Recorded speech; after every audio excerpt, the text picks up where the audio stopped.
but that's, there's a level of incompetence there. I think there's there's incompetence throughout, right? I think you're totally right that the president and chief of staff and all of those people would really botch this if it were happening. I think all of the heads of most of the agencies would probably botch this.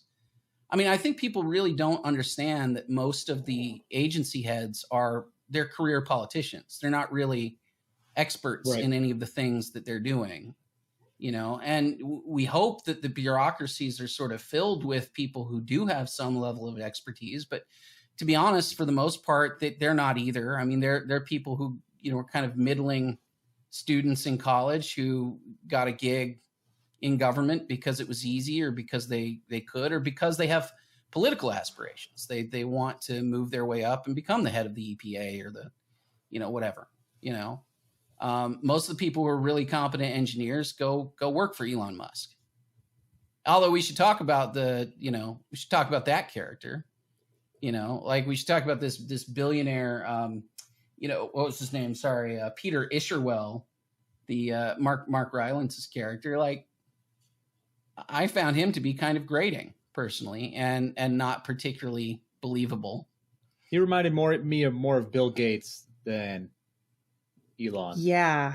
That's for sure. Yeah. In this context, if it's an analogy to climate change, why would you be mocking Bill Gates? Yeah, he's on the forefront of all that. But it's the same thing for all this stuff, right? Like, if you were going to mock people, so for example, if you wanted to take this and mock people who deny that COVID exists, for example, like, because I think that's another area where I think a lot of people who fall into Adam McKay's camp, and certainly David Sirota's and all that, I think that they would want to see, they'd point to these kind of rednecks who are chanting "Don't look up," and they'd say, "Oh, the virus isn't real; it's all fake, whatever." But then why would you mock the head of? Effectively, if you're looking at that as your analogy and translating all that stuff to the real world, then the head of NASA is the stand-in for Fauci, and the Isherwell character is the stand-in for Bill Gates, or for somebody who's trying to push mandatory vaccination for everybody. And then it's all these rubes who are saying, oh, this is, we shouldn't have to get vaccinated or whatever. I don't know. It just seems like you're really shooting yourself in the foot by the people you've chosen to mock, if your goal is to make me believe that there are competent people telling me the truth.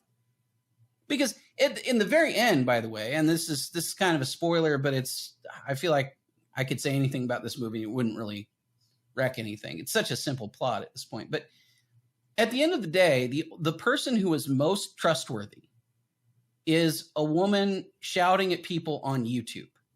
Like, fundamentally, it's a woman who dropped out of college or didn't finish her degree, didn't finish her PhD, and is working as a bagger at a grocery store, and who is making YouTube videos telling you the truth. That can't be what they meant to end with, can it? That can't possibly be. Like, are they really saying that, like, on climate change and on COVID and on, you name it, whatever major scientific issue of the day, that it's the YouTuber, it's the random YouTuber who I'm supposed to pay attention to? Is that really what they're getting at? Because that seems like it was the lesson. Yeah, that's what the lesson looked like. And that is why I genuinely think that this movie fails as a satire, because satire, I have strong feelings about satire. It's super important that we have it. And when it is executed well, it is some of the most brilliant social commentary that you will ever encounter in your life.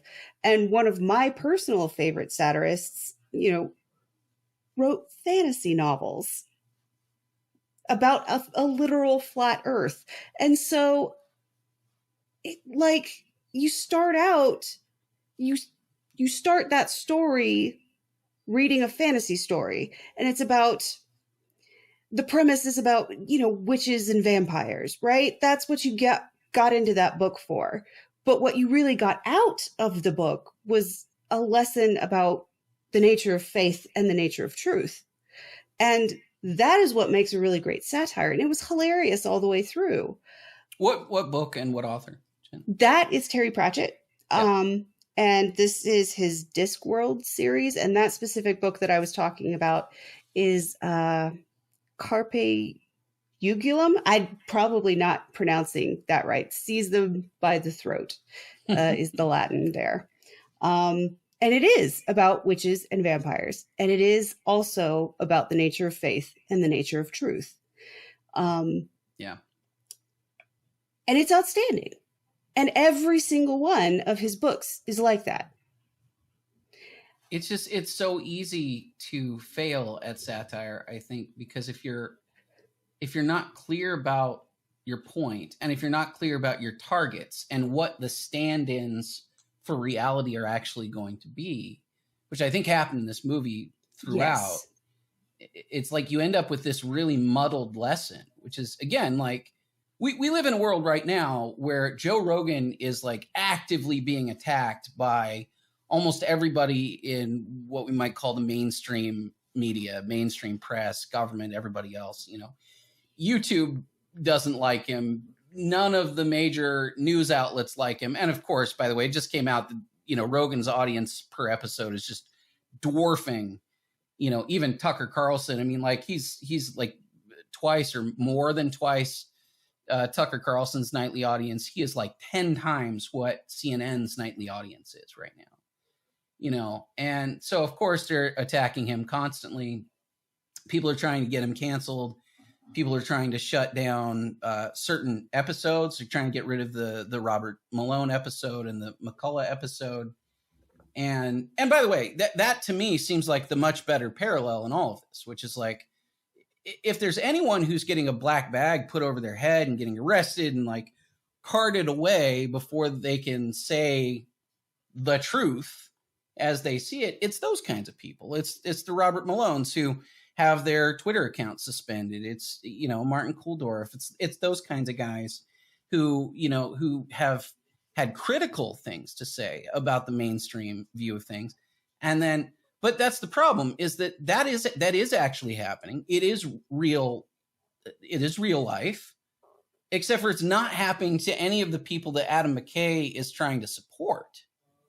So like, that's where the whole movie kind of goes off the rails to me. Like, you want to say that this certain type of person is this like, you know, this haggard doomsayer who's being ignored and arrested and, you know, and sort of marginalized, when the people that he's actually talking about in real life, their real life counterparts, they're the ones who are going to the Oscars, you know, and being broadcast on every major media platform that exists. And it's the people that he despises who are the ones who are being attacked and threatened and pulled off the air. So that's what I don't get about it. Like, it's just this movie really missed the mark in who it was attacking is the thing. And because of that, that is why, to me, it did not feel like a satire. It did not read like a satire. It read like a diss track. It was one dude being real salty at all of the people he doesn't like. Yeah. And that's it. That's the show. That's not satire. That's a tirade. Yeah. And it's apparently a lot of people, actually. Yeah. Because it's sort of everybody. It's like like they seem to be upset with like your obviously they're upset with like political Republican elites, and you know, there's sort of Meryl Streep Trump stand-in and Jonah Hill's kind of like Trump Jr. or, you know, Ivanka stand-in. Ivanka or Ivana? Which one? Ivanka. Ivanka with a K. That's the one. You know, those stand-ins, right? But then you also have like what could be stand-ins. You know, Meryl Streep is, like I said, kind of an amalgam of like Trump and Hillary to some extent. And then you also have, you know, all of these heads of agencies and things like that who, you know, you'd think are stand-ins for people that Adam McKay would respect otherwise, but apparently doesn't. And then of course you've got all the kind of, you know, dumb citizenry, you know, the unwashed masses who are all too dumb to understand or too blind to care or whatever, too politically. Like Jennifer Lawrence's character's parents, for example, come in and they're she's kind of down and out. It's kind of her dark night of the soul, and she goes home to her parents, and before her parents allow her in the house, they say, well, hey, we're going to let you in, we love you, but no political talk in the house because we support the jobs that the comet is going to bring. And it's just like, but why would the comet bring what jobs? It's obviously going to, smash into the planet. So that's not really job. It's just all that kind of stuff is too dumb, I think, to be really clear. But it definitely expresses this idea that there's no respect for anyone in this, Leonardo DiCaprio's character, you'd think is going to be the one, sort of the guy who's kind of pulling everything together, but instead he becomes just corrupt and, enthralled by fame and status and he becomes attractive to Cate Blanchett's, news reporter character. And I don't know. I mean, I don't know. It just seems really confused to me at the end of the day. I think it depends on where you land on the spectrum, how you feel about this movie. And I think you could read multiple ways into it. You could read into like, oh yeah, all these, Adam McKay's, what he would say is that this is climate change, or on the complete opposite side is you could read it as don't listen to politicians, media, the scientists, listen to the YouTuber that gets silenced.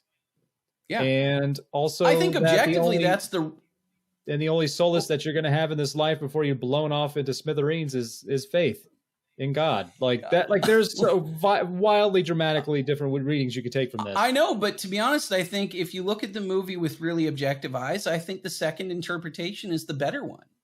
I think that's the interpretation that's actually supported by the events of the story and by the characterizations before us here of all the people, which it's clearly not what they wanted to do.